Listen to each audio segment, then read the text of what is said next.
Hello বন্ধুরা, আজ এক মাস আগে আপনাদেরকে একটা জিনিস দেখিয়েছিলাম। সেই জিনিসটা আপনাদেরকে আজকে দেখাবো। দেখুন, সরিষা চাষ। দেখুন, অনেক দিন আগে সরিষা চাষ লাগানো হয়েছিল।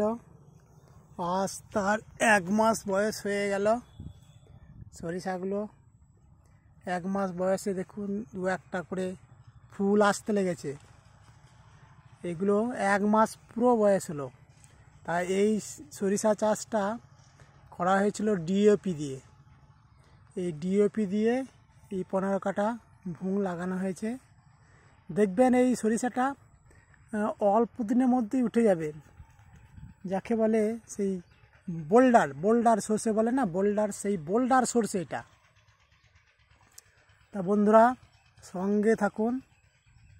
আবার এর যখন ফল ধরবে তখন আপনাদেরকে দেখানো হবে। দেখুন কত সুন্দর চারা এসছে। চারাগুলো কত সুন্দর সুন্দর চারা। এই চারাগুলো ফুল ধরতে লেগেছে। বেশ বন্ধুরা, পরে আবার দেখা হবে। আমার সঙ্গে থাকুন, ভালো থাকবেন, সকলেই ভালো থাকো।